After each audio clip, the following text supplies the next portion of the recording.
Liam, talk to us about your first week. It's been a seismic week, a lot going on. How have you enjoyed it? Loved it. Have to say, the staff, the players have made me feel so welcome with my staff.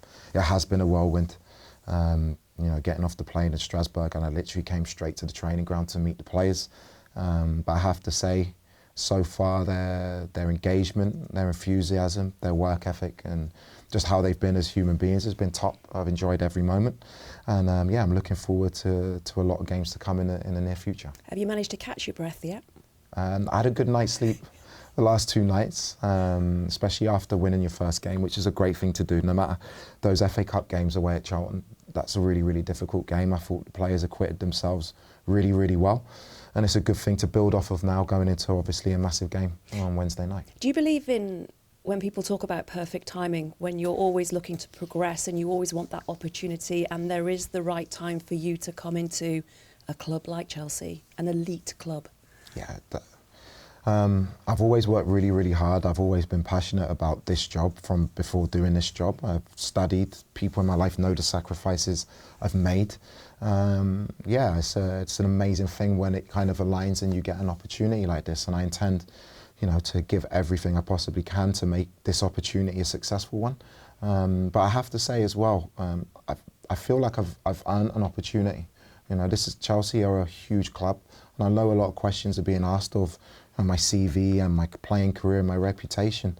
At the same time, before Chelsea, I had opportunities to go to Champions League clubs. A lot of people saw the work I did, not just in France, but in Hull and in Derby, and maximising the resources that I've had and playing in a certain way. So I want to prove that I'm worthy of this amazing privilege that I have to be head coach of Chelsea Football Club. And that's the weird thing with me. I enjoy this job. I enjoy the challenge. I enjoy seeing players improve, seeing your team perform in the way you want to see it. I even enjoy the difficult moments, and I intend to enjoy every moment that I'm at this football club. And I'm sure if I do that to the level that I expect of myself, my staff and the players, we can achieve some really, really good things here in the long run. Do you have that advantage that you already have this relationship with BlueCo? So many people talk about that you've worked with them, their priorities, their ambitions, the people involved. Yeah. Does that help? 100%. 100%. I know the long-term objectives of the guys, why they've done things in a certain way. And the great thing is I'm fully aligned with it. I understand. I understand why if results in the short term aren't quite where a club wants them to be, why there's frustration.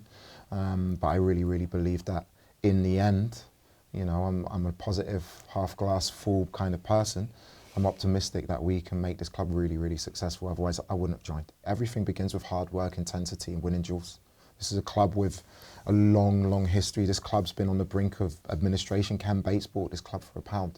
And people at this football club who still support this club were working so hard to keep this club going. And then to see the era with the trophies and Jose Mourinho. But that club was built and that success was built on hard work.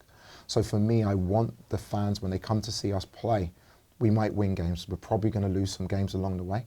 But they can come up the stadium, they can say, those 11 players, they gave everything in the moment.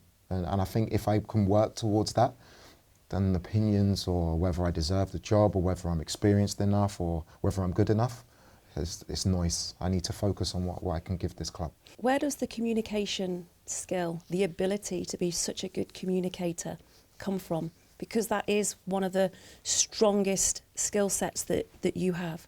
Oh, thank you. I don't look at myself in my skill sets or what my strengths are. I think everybody has their own personality and you have to stay true to that personality. I like to talk to people. I like to get to know people. I'm outgoing. So just because I'm a head coach or a manager, I don't change who I am. I think if you're not authentic in who you are, the players will see through it straight away.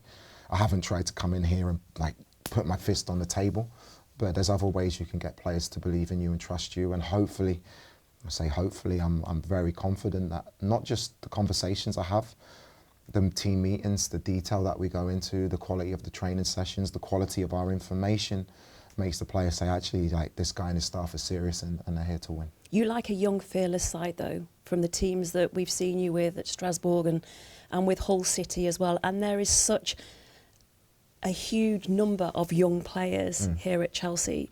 So what kind of things do you say to them or opportunities to give them that hope and that belief that they can do something here?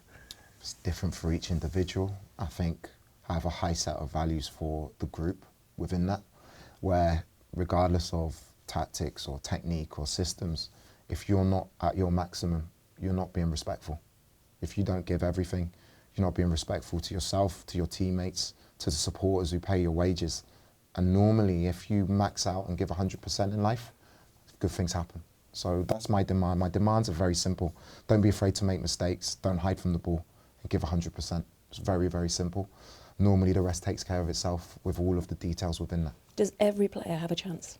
Every player has a chance. Who would have said that me from Wandsworth, with the playing career that I've had and the CV that I've had, ends up as head coach at Chelsea? You have to give people a chance. Otherwise, what's the point? You know, everyone has a dream.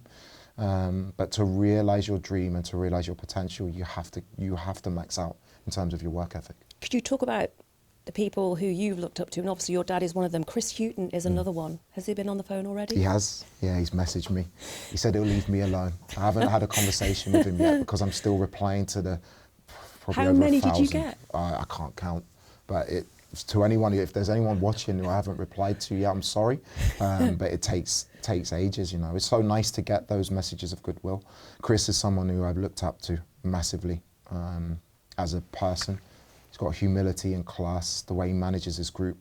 I don't think anyone has a bad word to say about how he is as a person, which is important to me.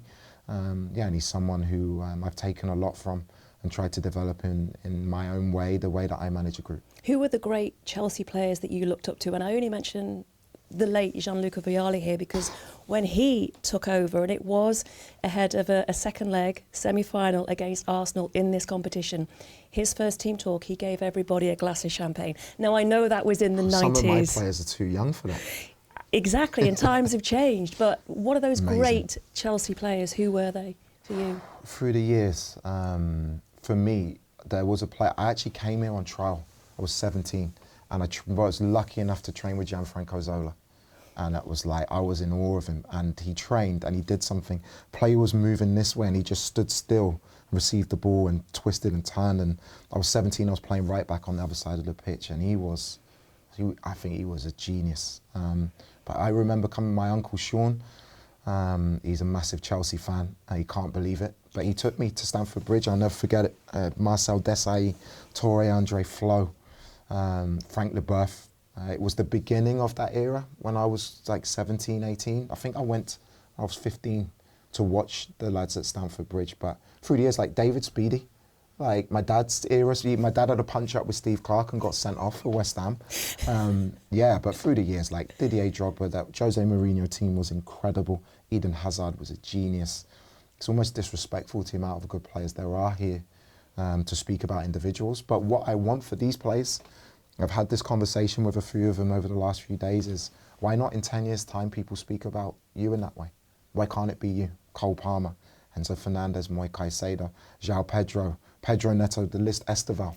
I want people in 5-10 years to talk about my lads in that way. And it's my job to try and help them achieve that. What about this game against Arsenal then? Because obviously there is a game coming up and I know you've got a lot going on. What an opportunity though against Arsenal, the chance possibly to reach a domestic final already within what would be a matter of months by that time. Yeah, incredible. Football throws these things up. I think that's why we love it. You just never know what's around the corner. All I want to see is a team just run and fight for the shirt.